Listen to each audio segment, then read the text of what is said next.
সিদ্ধান্ত। 3টা নির্বাচনের পক্ষে বেশ কিছু এনজিও বা পর্যবেক্ষক নামধারী সংগঠন, ব্যক্তি তারা বেশ সাফাই গিয়েছে, আনুষ্ঠানিকভাবে বলেছে হ্যাঁ মোটামুটি কিছু ত্রুটি বিচ্যুতি থাকলেও নির্বাচন ভালো হয়েছে। এমন বেশ কিছু নামকরা প্রতিষ্ঠানও আছে যারা নির্বাচনের পর্যবেক্ষকের নামে আসলে সরকারের এই অবৈধ নির্বাচন, জালজালিয়াতি নির্বাচনকে বৈধতা দিয়েছে। তাদের ব্যাপারে নির্বাচন কমিশনের এবার সিদ্ধান্ত নিঃসন্দেহে খুবই ভালো। যারা সত্যিকার পেশাদার নির্বাচনী পর্যবেক্ষক সংস্থা বা ব্যক্তি, তাদেরকেই এই সুযোগটা দেওয়া উচিত। এটা একটা ভালো সিদ্ধান্ত নিয়েছে। আজকে এটি আগারগাঁও নির্বাচন ভবনে কানাডিয়ান রাষ্ট্রদূত অজিত সিংয়ের সঙ্গে বৈঠক শেষে তিনি এই কথা বলছেন।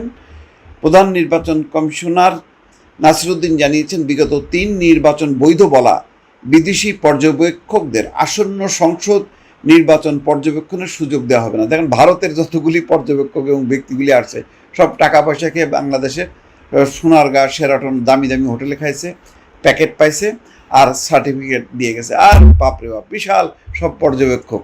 এগুলো হলো সব পাতানো এবং সাজানো সব পর্যবেক্ষক সংস্থা, যতগুলো জোগাড় করতে পারছে এই ভুটান থেকে, নেপাল থেকে, ভারত থেকে, আরও হয়তো বিশ্বের অন্যান্য ঘাপলাবাজ কিছু দেশ আছে, সেসব জায়গা থেকে নিয়ে আসছে। এমনকি রাশিয়া, উত্তর কোরিয়ার তারাও আসছে। তারাও এসে বলছে খুব সুন্দর নির্বাচন, খুব চমৎকার নির্বাচন, যাদের নিজেদের দেশে কোনো নির্বাচনই হয় না।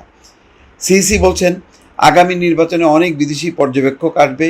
ইইউ সহ অনেকেই চিঠি দিয়ে আমাদের জানিয়েছে, বিগত 3 নির্বাচন নিয়ে যেসব বিদেশি পর্যবেক্ষক ভালো সার্টিফিকেট দিয়েছেন তাদের আমরা নেব না।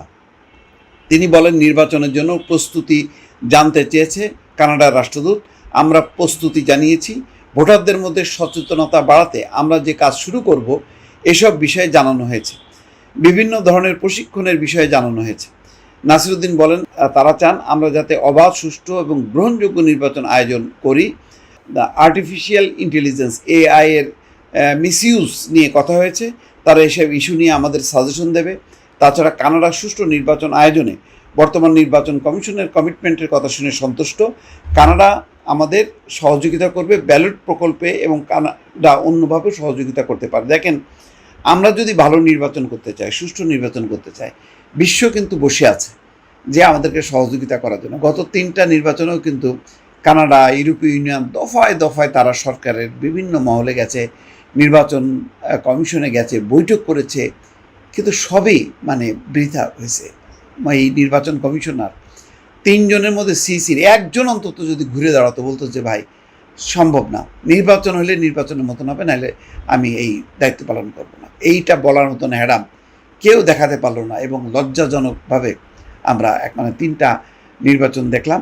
একমাত্র প্রয়াত মাহবুব তালুকদার তিনি ছিলেন ব্যতিক্রম। এবং তার উপর আমাদের সুশীল সমাজের সাংবাদিকরা মধ্যে বলতো যে এই টাইপের কমিশনার কেন থাকবে যে অপোজিট কথা বলবে, তাহলে তো নির্বাচন কমিশনের শৃঙ্খলা থাকে না, থাকে না। সবাই মিলে যাতে একজোট হয়ে বলে যে সরকারের পক্ষে গুণগান গায় এবং নির্বাচনে বৈধতা দেয়, সেই ব্যাপারে আমাদের এই তথাকথিত সুশীল সমাজের লোকজনও কিন্তু সক্রিয় ছিল। এদের ভূমিকাও কিন্তু কম না। আজকে অধঃপতন, শেখ হাসিনার অধঃপতন, শাসন, শোষণ, এর পেছনে কিন্তু আমাদের সুবিধাভোগী কিছু সাংবাদিক, কিছু বুদ্ধিজীবী এবং জাফর ইকবালরা পর্যন্ত যে ইভিএমের পক্ষে যেভাবে সার্টিফাই দিয়েছেন, একবারও ভাবছে না যে উপরের মাথা যদি ঠিক না থাকে ইভিএম কেন, কোনো কিছুতেই কাজ হবে না। যেমন 2014 সালে কি ইভিএম ছিল না, 2018 সালে কি ব্যাপকভাবে ছিল না, কিন্তু কী হয়েছে, দিনের ভোট রাত। একবারও বলছে এই দিনের ভোট রাতে যে হওয়াটা এটা ঠিক হয়নি? জাফর ইকবালরা করছে, সার্টিফিকেট দিচ্ছে, দেয়নি। বরং শেষ সময় বলছে যে বিশ্ববিদ্যালয়ে আমি কখনো যাব না, ওখানে গেলে সবাইকে রাজাকার মনে হবে। বরং তাচ্ছিল্য করছে, যারা শেখ হাসিনার পতনের আন্দোলন করছে তাদেরকে তাচ্ছিল্য করছে। তো এই ধরনের লোকজন, জ্ঞানপাপী লোকজন থাকার দরকার নেই। ওই ধরনের জ্ঞানপাপী লোকজন দরকার নেই যারা পয়সাকে বলবে যে ভালো নির্বাচন হয়েছে। ভালোকে ভালো বলতে হবে, খারাপকে খারাপ বলতে হবে, সত্যকে সত্য বলতে হবে, মিথ্যাকে মিথ্যা বলতে হবে। এই মানসিকতা যদি না থাকে তাহলে এরা নির্বাচন গণতন্ত্রের আসলে শত্রু। দর্শক, ভালো থাকবেন। আল্লাহ হাফেজ।